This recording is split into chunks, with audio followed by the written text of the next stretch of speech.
मैं doctor Shailesh Khandelwal, BSc MBBS gold medalist, एक बार फिर अपने holistic approach toward health and disease के रायपुर छत्तीसगढ़ के क्लिनिक से कबीर जी की ज्ञान गुदड़ी की यात्रा पर निकले एक और दोहे के साथ। हमेशा की तरह आकर चारी लख 84 जाति जीव जलथल नवासी, सियाराम सब में जग जानी, करू प्रणाम जोरी जुगबानी। सभी को प्रणाम करते हुए, सभी के अंदर सियाराम के दर्शन करते हुए अब 13 के बाद 14 नंबर के दोहे पे चलते हैं। पहले पढ़ लेते हैं। मेहरम तंगा मत बैसाखी, मेहरम तंगा मत बैसाखी, मृग छाला मन ही की राखी। मेहरम तंगा मन बैसाखी, मृग छाला मन ही की राखी। देखो कबीर जी बहुत अच्छे से समझा रहे हैं। मेहरम तंगा मतलब रहस्यमयी रास्ता। अब कहां का रहस्यमयी रास्ता है? मत बैसाखी मतलब आप मत को बैसाखी बना लो। एकदम उपनिषद में जो लिखा है, धर्म ग्रंथों में जो लिखा है, उसको एकदम अपना बैसाखी बना लो और उस तंग रास्ते को ढूंढ लो, रहस्यमयी रास्ते को। एक रास्ता तो यह है कि जो गुरु है वो उसने उस रास्ते को देख लिया है, वो आपको बता दे। अलग पुरुष को उसने देख लिया है, उसके सानिध्य में हम चले जाएं, या सतगुरु कबीर महान संत जिन्होंने लिखा है उसको मनन करें और इसको समझ जाएं। ये रहस्यमयी रास्ता जाता किधर है? थोड़ा सा समझिए। संसार का रास्ता सर्कुलर है, सर्कुलर गोलीय। हम यहाँ पैदा होते हैं, यहाँ मर जाते हैं। उपनिषद, भगवत गीता, वेद पुराण, हमारे हिंदुस्तान के वैदिक साइंस समझाते हैं कि ये एक सर्कल में घूम रहे हैं। आप ऐसा घूम रहे हैं, इधर इधर इधर, कभी कुछ कभी कुछ। ये भौतिक दुनिया है, इसी को भौतिकी फिजिक्स बोलते हैं। भौतिक दुनिया पढ़ना। इस दुनिया के बाहर भी एक दुनिया है जहां भगवान रहते हैं। भगवान स्वयं बोलते हैं कि जहां मैं रहता हूं वहां सूर्य नहीं है, चंद्रमा नहीं है, बिजली नहीं है, वह स्वप्रकाशित लोक है। वेदों में इसका वर्णन मिलता है कि उसे गोलोक धाम कहते हैं। वहां आकाश चमकीला है, जैसे आकाश नीला है, सूर्य प्रकाश से चमकता है, चमकीला आकाश, चिन्मय आकाश बोलते हैं।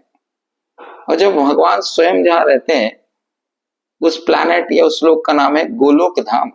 वहां कैसे जाओगे? भगवान के लोक और अपने लोक के बीच में एक रास्ता है, सुरंग जैसा है। कई लोग मर जाते हैं, उसके बाद जीवित हो जाते हैं, तो उन्होंने अपना डिस्क्रिप्शन लिखा है कि हमें एक सुरंग से जाना पड़ता है। तो कबीर संत बोलते हैं मेहरम रास्ता, रहस्यमयी रास्ता, कि जो लख लिया है उसके लिए तो इजी है। इस रहस्यमयी रास्ते पे चलने के लिए आपको ज्ञान गुदड़ी को पढ़िए, धर्म ग्रंथों को पढ़िए, उपनिषद को पढ़िए, भगवत गीता को पढ़िए, अपने मजहब के धर्म ग्रंथों का अध्ययन करिए तो समझ में आता है ये संसार अपना नहीं है। दूसरी जगह भी एक लोक है, उसकी कनेक्टिविटी एक टनल से है। टनल बोल सकते हैं अपन। मेहरम तंगा मत बैसाखी, इसी टनल से जाना है। एक गाना आपने सुना होगा, काल कपैया घूमे रे भैया, लाख तरह इंसान चले। अब चलता कैसे? लेके कभी बारात, कभी तो लेके बिना सामान चले, राम कृष्ण हरि। तो चलना कैसे है? अब ये आपके ऊपर है। यदि आप सीधा सीधा चल के उस रहस्यमयी रास्ते से अपने लोक में पहुंच जाए, ये तो आपका घर है ही नहीं। प्रॉब्लम सब यही आ रही है। आप इसे अपना घर समझ लिए हैं, शरीर को अपना मान लिए हैं, और जबकि आप देख भी रहे हैं शरीर प्रतिपल क्षण होते जा रहा है, रूप बदलते जा रहा है, गायब हो जाएगा, तब भी उस पागलपन में जी रहे हैं कि शरीर हमारा है, मैं हूं और मेरा है, कि इस दिव्य स्वप्न में पूरा समय निकाल दे रहे हैं। जबकि आप स्वयं जानते हैं ना शरीर मेरा है, ना संसार मेरा है, ना जगह मेरी है। अरे तो भाई आए कहां से हो? कहीं से तो आए हो। जब शरीर ये नहीं है, शरीर के अंदर रहने वाला जो भी तत्व है, जिसे ब्रह्म कहते हैं, जिसे आत्मा कहते हैं, वो किसी दूसरे लोक की है। अब शरीर तो आपने बोल दिया, शरीर तो क्या है? आपने पिछले में बताया था, शरीर सबसे ज्यादा हमारे से वो करता है, धोखेबाज है। शरीर सबसे बड़ा धोखेबाज है, पर शरीर धोखेबाज नहीं है, लोग बोलते हैं। उपनिषदों में, संतों की किताब में लिखा है शरीर कैसे धोखेबाज हो गया। शरीर तो अपने संसार जिससे वो बना है, पंच महाभूत से, उसके प्रति ईमानदार है, वो तो उसी में मिल जाएगा। मन उसके प्रति ईमानदार है। आप धोखेबाज हो, क्योंकि आप शरीर को अपना मान लिए हो। आत्मा को परमात्मा से मिलाना आपका कर्तव्य है। देखिए ये शरीर मिला है तो आपको दो ही टास्क दिए जा रहे हैं, शरीर को संसार को सौंप दो, आत्मा को परमात्मा को सौंप दो, पर आप तो इस चक्कर में फंसे पड़े हैं। तो मेहरम तंगा मत बैसाखी, मृगछाला मन ही की राखी। मन को मृगछाला बनाइए। ये मन पंच भौतिक शरीर से उत्पन्न हुआ कंपन है जो आपको हमेशा गलत सलाह देगा, क्योंकि उसका तो जुड़ाव से संसार से ना, वो आपको संसारिक बातों में फंसा के रखेगा। भाई उसकी प्रॉपर्टी है, वो अपना काम अच्छे से कर रहा है, अब आप क्यों फंसते हो मन में। मृगछाला मन ही की राखी, मन को मृगछाला बनाओ, इसके ऊपर बैठो, मन को अपना एकाधिकार बना के रखे हो। मनुष्य का मतलब है मन से चलने वाला। भगवान ने बुद्धि दी है ना, बुद्धि प्लस मन बुद्धिमान, मन प्लस बुद्धि मंद बुद्धि। मंद बुद्धि करके क्यों जी रहे हैं आप। बुद्धि को जागृत करिए, पढ़िए। हमने भी ज्ञान गुदड़ी पढ़ी, कई बार पढ़ी, हमें समझ में आया, अरे भैया मृगछाला मन ही की राखी, मन को मृगछाला बनाओ। मन की नहीं सुनते हम, मन तो तरह तरह की कल्पनाएं हमें देते रहता है दिन भर। हम अपनी सुनते हैं, जो निज स्वरूप है आत्मा, हम उसकी सुनते हैं कि भैया क्या करना है। तो हमको समझ में आता है दिन भर, भैया शरीर संसार को दे दो, जो भला हमसे वो पड़े हम करेंगे, क्योंकि हमें रहना थोड़ी है, हमारा घर थोड़ी है।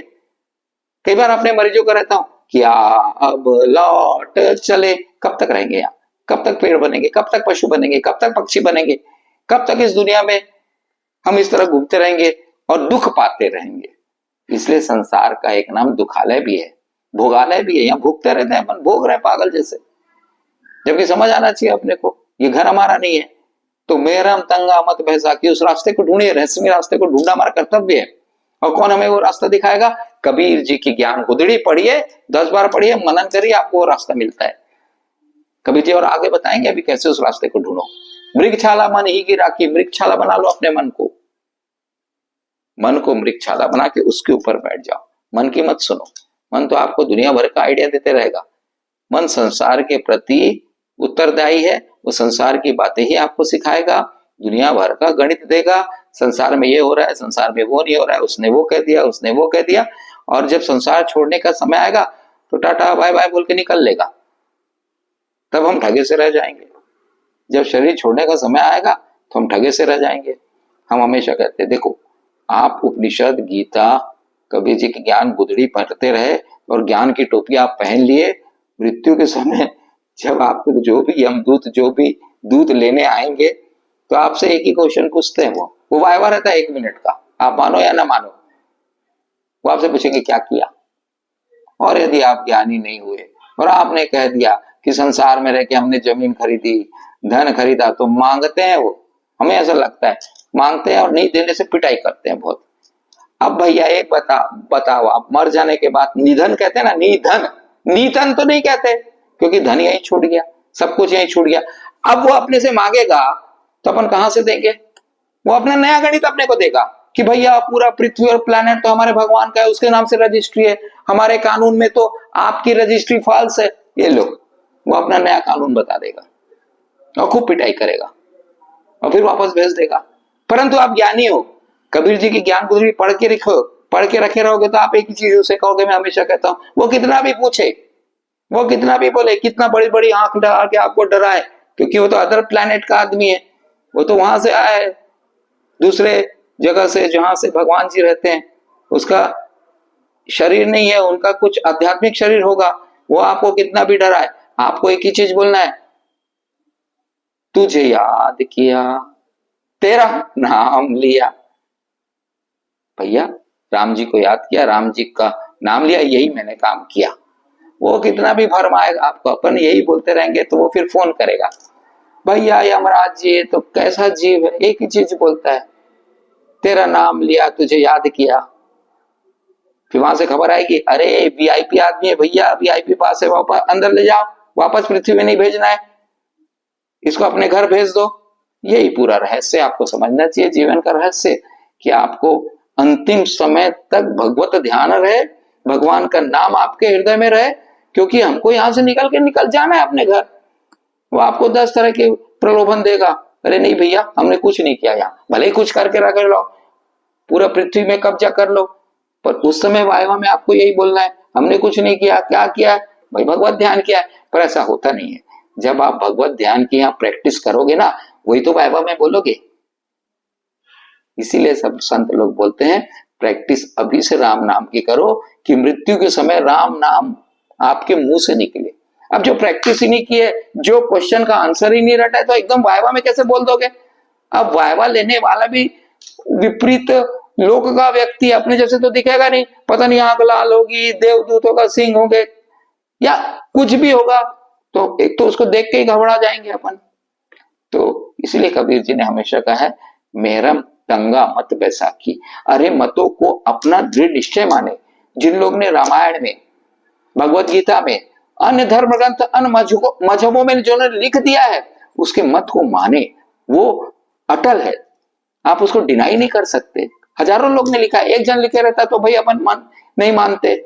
मेहरम तंगा मत बैसाखी, मृगछाला मन ही की राखी।